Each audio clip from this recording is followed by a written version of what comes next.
Workers pensioners coordination కమిటీగా ఏర్పడి మరి అందరితో మాట్లాడి మేము ఏర్పడిన తర్వాత ప్రభుత్వంలో కూడా కదలిక వచ్చింది. కేవలం నాన్ ఫైనాన్షియల్ బెనిఫిట్ మాత్రమే ఇస్తాం అనేటువంటి దాని నుంచి ఫైనాన్షియల్ బెనిఫిట్సే ప్రధానమైన స్థాయికి ఇలా ప్రభుత్వం ఆలోచించే స్థాయికి ఈ కమిటీ పనిచేస్తూ ఉంది. కనుక మేము ఒకటే డిమాండ్ చేస్తూ ఉన్నాం. జూన్ 2 వస్తుంది కనుక తెలంగాణ ఫార్మేషన్ డే వస్తుంది కనుక తెలంగాణ ఫార్మేషన్ డే వరకు ఖచ్చితంగా 5 DA వేయాలి. ఏదో బిచ్చబేసినట్ల ఇంకొకటి ఇస్తాం 1.5 ఇస్తాం 2 కాదు. ఇది మా హక్కు. కేంద్ర ప్రభుత్వం ప్రకటించిన వెంబడే రాష్ట్ర ప్రభుత్వాలు ఇవ్వాలి. ధరల పెరుగుదలకు అనుగుణంగా పెరుగుతాయి తప్ప ఇది కొత్తగా ఏదో ఇచ్చింది కాదు ఇది. కనుక ఏదో 1-2 ఇచ్చి చేతులు దొరుకుకుంటామంటే కాదు. 5 DAలు ఖచ్చితంగా జూన్ ఫార్మేషన్ డే 2nd రోజు వరకు ఇవ్వాలి. కనీసం 2nd రోజైనా ప్రకటించాలి. 5 DAలు ప్రకటించాలి.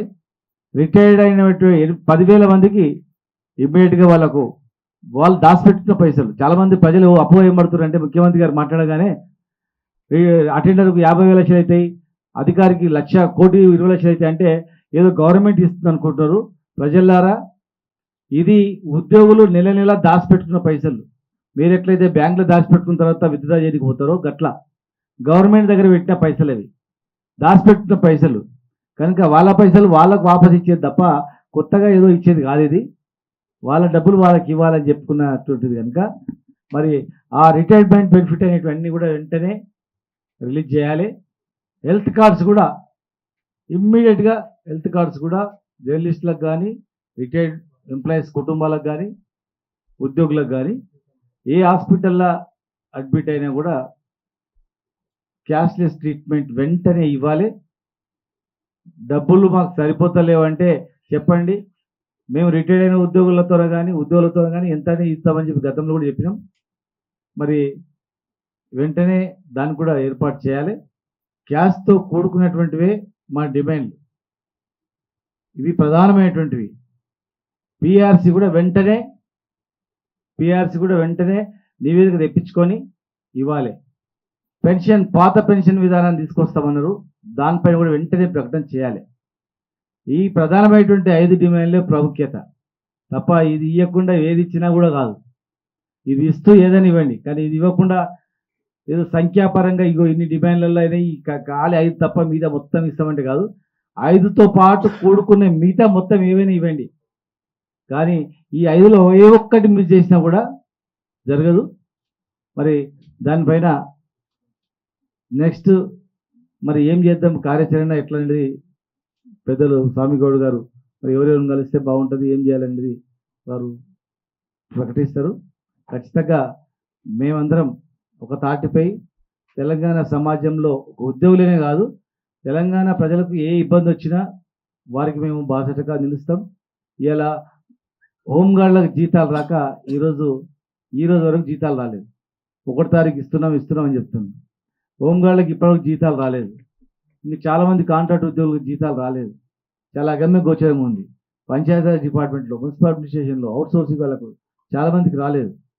ఇలా ఈ భారతదేశంలోనే అవుట్సోర్సింగ్ ఉద్యోగులకు కాంట్రాక్ట్ ఉద్యోగులకు కూడా 30% పిఆర్సీ ఇచ్చినటువంటి చరిత్ర కేవలం తెలంగాణ రాష్ట్రం.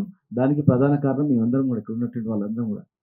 కనుక మేము తెలంగాణ తెచ్చిన వాళ్ళం కనుక మాకు బాధ్యత ఉంది కనుక తెలంగాణ గురించి ప్రాణాలు అర్పించడానికి కూడా సిద్ధమైనటువంటి వాళ్ళం కనుక ఖచ్చితంగా ఎవరు ఏమన్నా ఏమనకపోయినా ఏదన్నా మా బాధ్యత.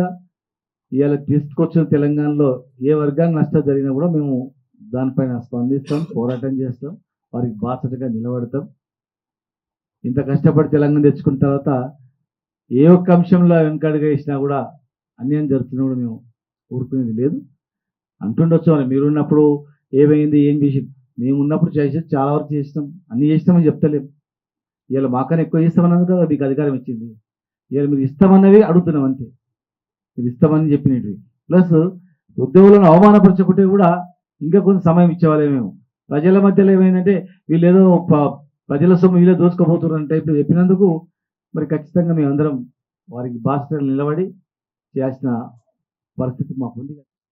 హాస్పిటల్లో ఇంతకుముందు భద్రత ఇస్తున్నారు హోంగార్డులకు కూడా, పట్టించుకోనందుకు కిడ్నీ వ్యాధితో బిడ్డ కిరాయి కట్టలేని పరిస్థితిలో ఉంది.